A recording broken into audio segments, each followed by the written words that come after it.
Assalamualaikum warahmatullahi wabarakatuh.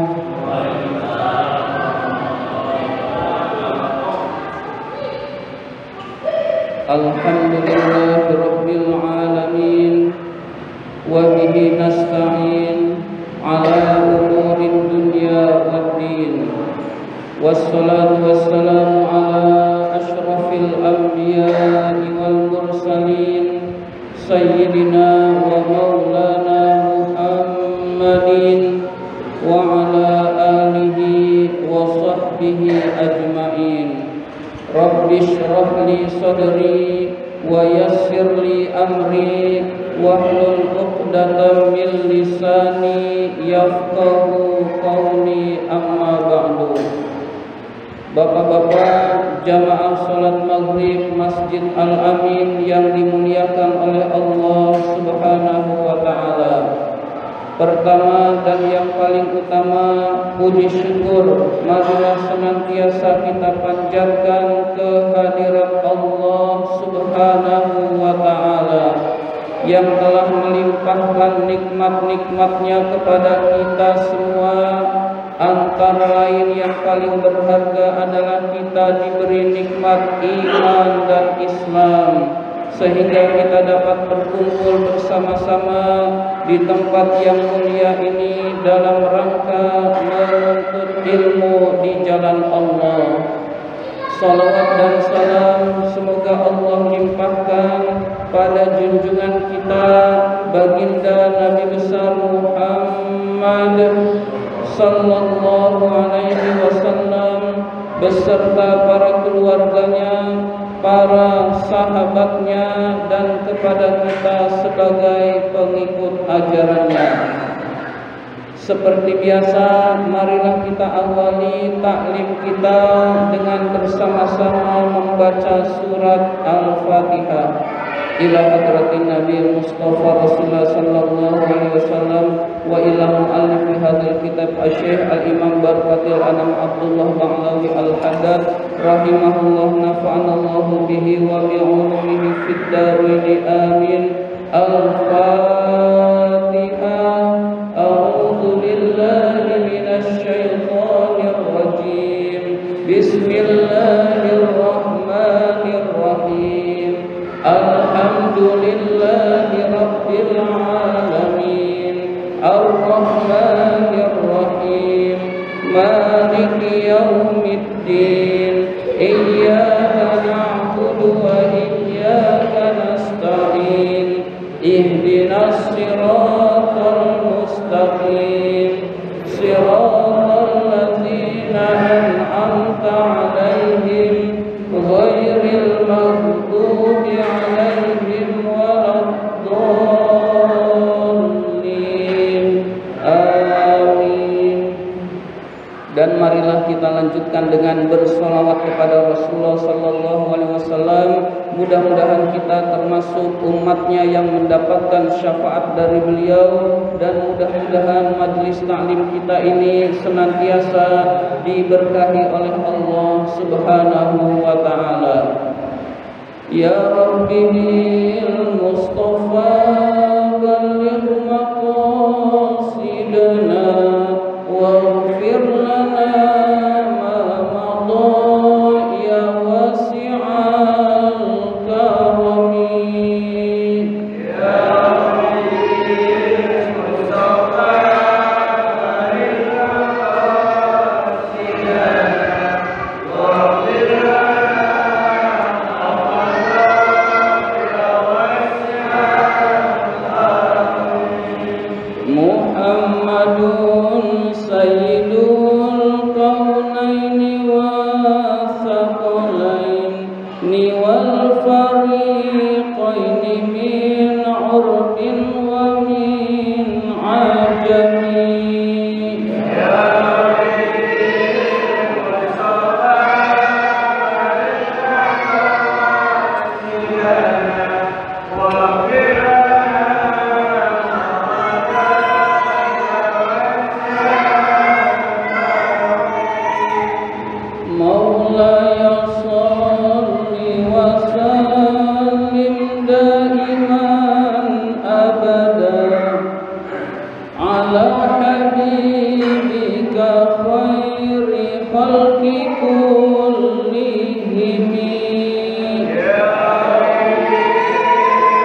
minal ahwali muqtahimi.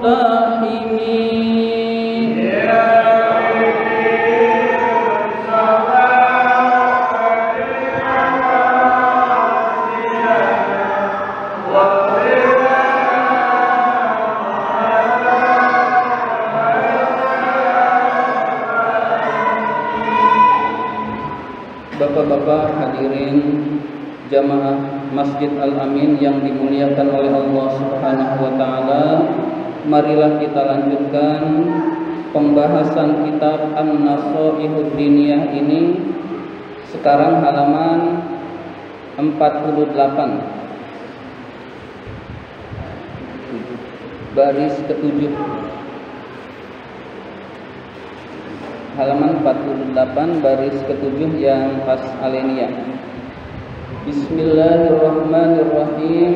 Qultu, saya berkata, pengarang kitab ini berkata, walaisa zikrul mautin nafi'u, zikir mengingat kematian yang bermanfaat itu bukanlah huwa ayyaqulal insanu bilisanihi, seseorang mengatakan dengan lisannya al-maut, al-maut, mati, mati.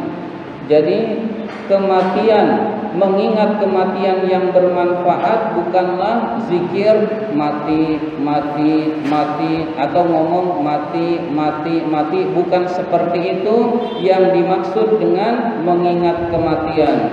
Faqat, bukan seperti itu saja. Fa inna zalika qalilul manfaah, hal itu adalah sedikit manfaatnya. Jadi kalau kita sering menyebut mati, mati, mati, maka itu adalah sedikit manfaatnya. Bukan itulah yang diperintahkan oleh Rasul untuk mengingat kematian. Wa in aktsara minhu, walaupun orang tersebut memperbanyak ucapan kematian. Jadi lisannya mengucapkan mati, mati, tetapi hatinya tidak pernah merenungkan hakikat kematian. Hadirin sekalian, maka bukan inilah yang dimaksud dengan sering mengingat kematian. Bal, tetapi la budda ma'adzalika min tafakkuril qalbi, haruslah disertai dengan hatinya merenungkan, wastihdarihi, dan menghadirkan hatinya, inda zikril mauti, ketika mengingat kematian, bil lisani, dengan lisan, kaifa yakunu haluhu indal mauti, bagaimana keadaannya ketika dia meninggal dunia. Jadi hadirin sekalian, yang dimaksud dengan oleh Rasul perbanyaklah mengingat kematian adalah mengingat-ingat proses kematian. Bagaimana keadaan kita ketika kematian itu datang dan setelah nyawa kita diambil oleh Allah Subhanahu wa taala, dan itu harus kita sering merenungkannya. Hadirin sekalian, ketika nyawa kita diambil oleh Allah Subhanahu wa taala melalui malaikat Israel, maka ada dua golongan. Ada yang su'ul khotimah, ada yang husnul khotimah. Su'ul khotimah adalah sedang bermaksiat kepada Allah, meninggal dunia, na'udzubillah min dzalik. Lagi mabok, mati. Lagi nonton dangdut, kemudian terkena tsunami, sedang joget, mati. Lagi berzina, na'udzubillah, mati. Lagi nipu orang di pasar, mati. Itu namanya contoh su'ul khotimah. Ada lagi yang husnul khotimah, hadirin sekalian. Lagi baca Quran, meninggal dunia. Lagi tadarus, lagi iktikaf di masjid, meninggal dunia. Ada lagi yang lagi sholat, meninggal dunia. Ada lagi yang sedang sujud, meninggal dunia. Itu namanya husnul khotimah. Nah, kita disuruh merenungkan keadaan ketika kita kematian itu su'ul khotimah atau husnul khotimah, hadirin sekalian. Selanjutnya kita renungkan juga setelah kita diangkat oleh orang-orang kemudian dimasukkan ke alam kubur, maka 7 langkah setelah orang yang terakhir itu meninggalkan kuburan, hadirin sekalian, kita didatangi oleh malaikat Munkar dan Nakir. Kita akan ditanya marrabbuka wa man nabiyyuka dan seterusnya. Orang yang bisa menjawab itulah orang yang mendapatkan nikmat kubur, hadirin sekalian. 6. Naumatal arus, tidurlah kamu seperti tidurnya pengantin. Bagaimana tidurnya pengantin, hadirin sekalian? Nggak berasa, tahu-tahu udah pagi, hadirin sekalian. Menunggu hari kiamat bagi orang-orang yang soleh itu tidak berasa sebentar seperti tidurnya pengantin, hadirin sekalian. Tetapi bagi orang yang durhaka kepada Allah, di alam kubur dia mendapatkan siksa, hadirin sekalian.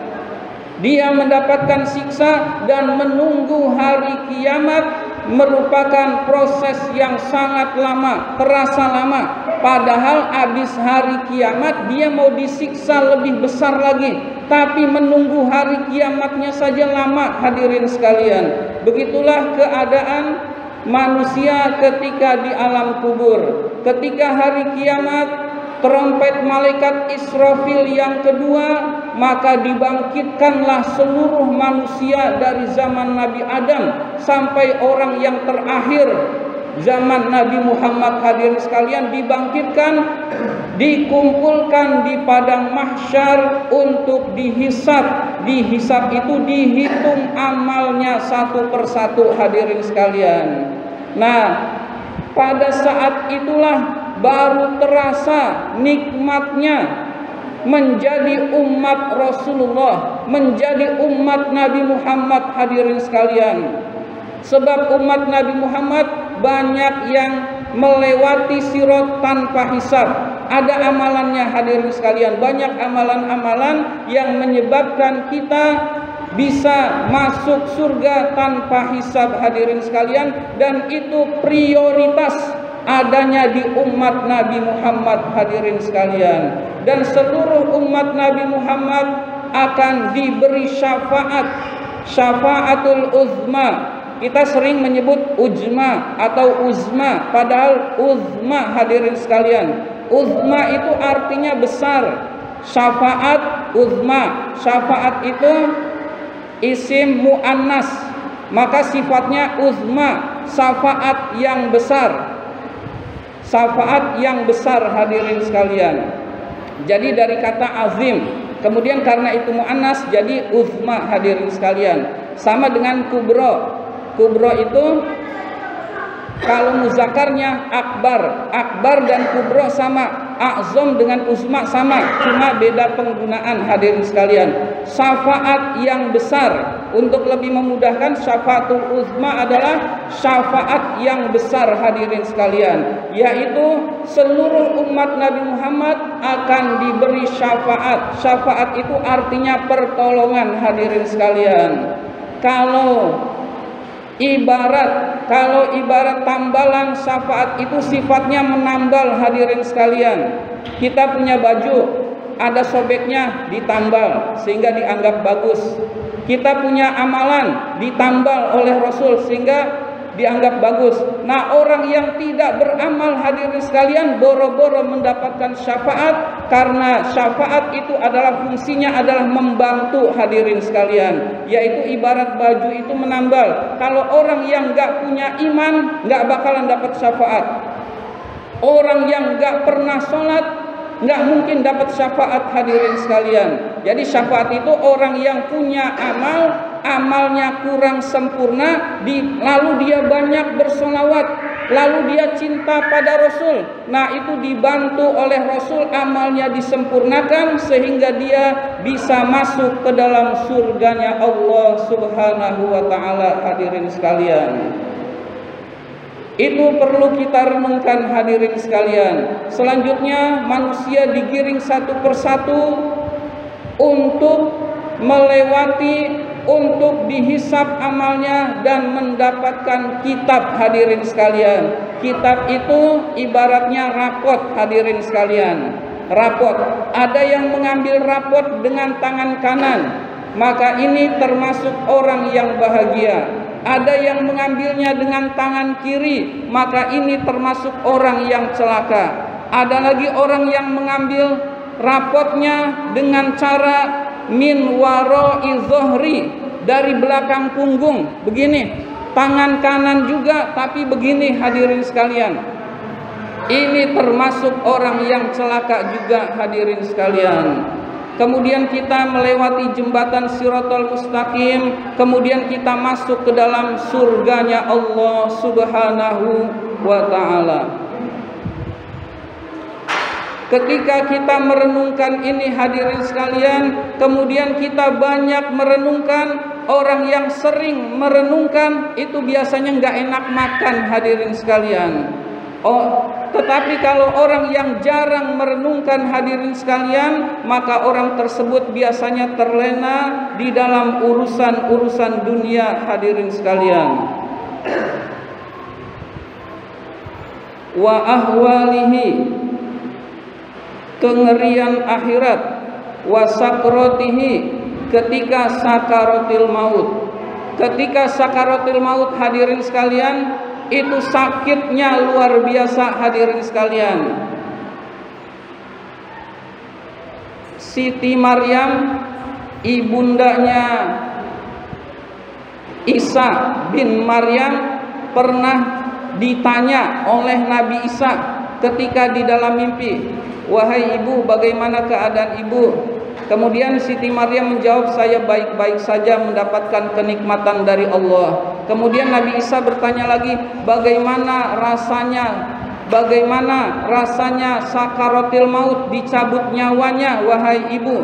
Kemudian Siti Maryam menjawab, seperti badan ini dikupas dengan pisau hadirin sekalian. Dikupas dengan pisau, kita ibaratkan buah mangga. Kita mau makan mangga, kulitnya dikupas.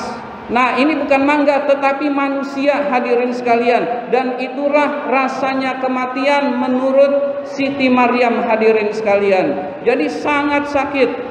Menurut ulama hadirin sekalian, jika seluruh penyakit yang ada di dunia ini dijadikan satu, masih tidak bisa mengalahkan rasanya sakaratil maut hadirin sekalian. Saking sakitnya hadirin sekalian. Dan sakit itu dirasakan pasti oleh orang-orang kafir maupun orang-orang munafik maupun orang-orang musyrik hadirin sekalian.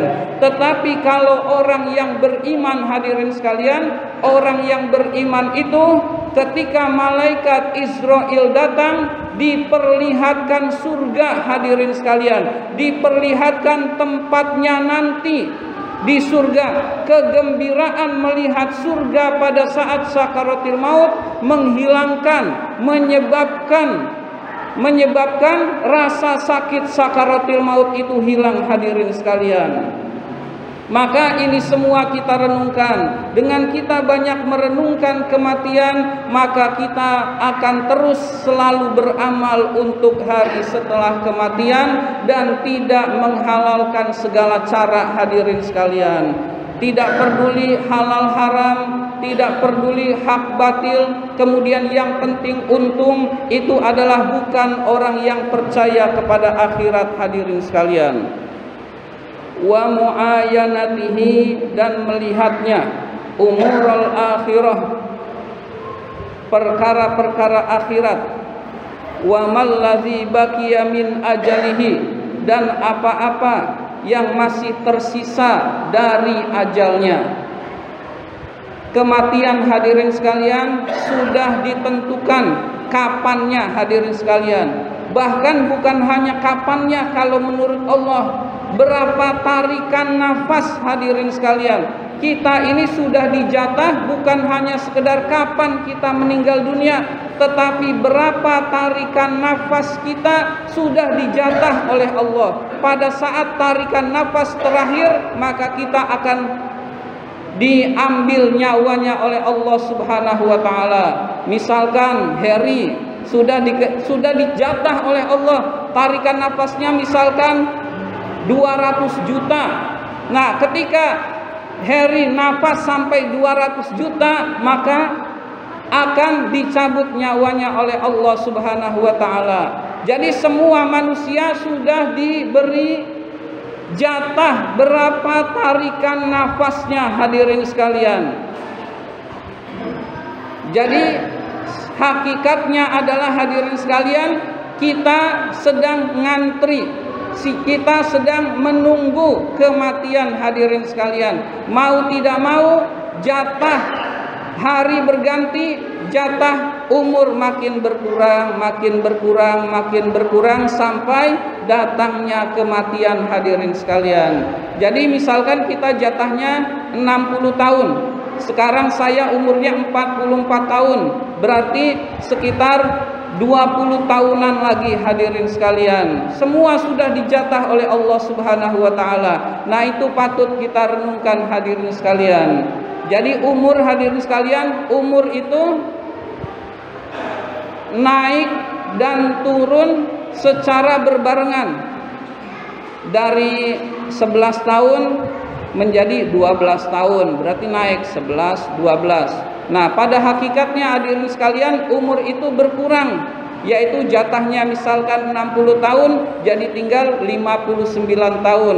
Jadi sesuatu yang bisa naik dan turun secara berbarengan itu umur, hadirin sekalian. Jadi umur itu naik dan turun secara berbarengan, hadirin sekalian. Wa kaifa kana haluman madha, bagaimana keadaan orang yang telah lalu, min aqranihi, dari teman-temannya, wa ashabihi, dan sahabat-sahabatnya, indal mauti, ketika kematian. Kita pernah punya sahabat, sebagian sahabat-sahabat kita sudah tidak ada. Kemana mereka, hadirin sekalian? Kita punya saudara-saudara, hadirin sekalian, saudara dan kerabat. Lalu sebagian saudara-saudara kita sudah berpulang ke rahmatullah, sudah tidak bisa kita lihat lagi, hadirin sekalian. Kita renungkan kemana mereka, hadirin sekalian. Mereka sudah menghadap Allah Subhanahu wa ta'ala. Orang yang baik akan mendapatkan nikmat kubur, orang yang jahat akan mendapatkan siksa kubur, hadirin sekalian. Kita renungkan sahabat-sahabat kita yang telah tiada, dan suatu saat kita pun pasti akan bersama mereka, hadirin sekalian. Kita pun pasti akan sama dengan mereka, yaitu tidak ada di alam dunia ini, hadirin sekalian. Nah, itu semua kita renungkan guna menguatkan iman kita dan menambah amal soleh kita, hadirin sekalian. Wa ila ayyi masirin saru, kemana mereka pergi sekarang. Wa asbah dzalik, dan lain-lain, minal afkari, dari pemikiran, wal azkari, dan mengingat-ingat, an-nafiati, yang bermanfaat, lil qalbi, untuk hati, al mu'athirati fihi, yang membekas di dalam hati. Jadi hal-hal yang berkaitan dengan kematian itu semua kita renungkan, hadirin sekalian, sehingga membekas di dalam hati. Kalau tidak sekarang di majelis taklim, jarang kita diingatkan kematian pada saat kita bercanda dengan sahabat, pada saat kita sibuk bekerja di Tanah Abang, pada saat kita bekerja, hadirin sekalian, di masjid kita diingatkan kembali, hadirin sekalian. Ketika kita bekerja, kita sering tidak ingat kematian, hadirin sekalian, padahal kematian itu datangnya sewaktu-waktu. Siap ataupun tidak siap, kita pasti akan berangkat, hadirin sekalian. Maka dengan kita banyak merenungkan, maka insya Allah kita termasuk orang yang selalu beramal soleh. Hadirin sekalian, memikirkan kematian hadirin sekalian itu lebih baik daripada sholat sunnah 100 rakaat. Kita sholat sunnah 100 rakaat, capek nggak? Capek hadirin sekalian. Terawih aja capek hadirin sekalian. Terawih padahal cuman setengah jam hadirin sekalian. Nah, sholat sunnah 100 rakaat dengan kita 1 jam mengingat kematian, maka mengingat kematian, berpikir tentang kematian, pahalanya lebih utama daripada sholat sunnah 100 rakaat hadirin sekalian. Jadi kita berpikir, dengan berpikir kita akan menambah amal soleh, bahwa dunia ini hanya sementara, bahwa dunia ini hanya sekedar mampir hadirin sekalian. Qala ba'dus salafi, sebagian ulama salafus solih berkata, salafus solih itu ulama-ulama terdahulu, berkata, unzur kulla syai'in tuhibbu ayyatikal mautu wa anta alaihi falzamhu. Renungkanlah setiap amalan yang kamu cintai, jika kematian itu datang, kamu berada di dalam amalan itu, maka tekunlah melaksanakan amalan itu. Jadi renungkanlah suatu amalan yang kita inginkan, jika kematian datang kita dalam melaksanakan amal soleh tersebut, maka dawamkan, biasakan amal soleh tersebut, maka insya Allah kita akan mati dalam keadaan sedang beramal soleh hadirin sekalian. Nah, ini adalah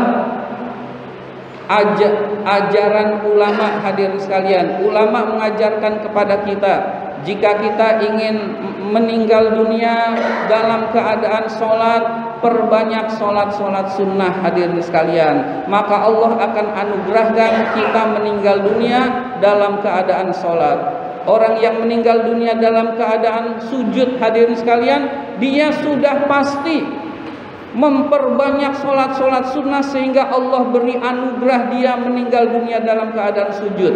Orang yang meninggal dunia dalam keadaan membaca Al-Quran, sudah pasti orang tersebut kesehariannya sering dan senang baca Quran, sehingga Allah anugerahkan dia meninggal dunia dalam keadaan membaca Al-Quran hadirin sekalian. Jadi kalau kita ingin meninggal dunia dalam keadaan suatu amalan soleh, maka perbanyaklah amal soleh tersebut, maka insya Allah kita dianugerahkan oleh Allah meninggal dunia dalam keadaan yang kita inginkan hadirin sekalian.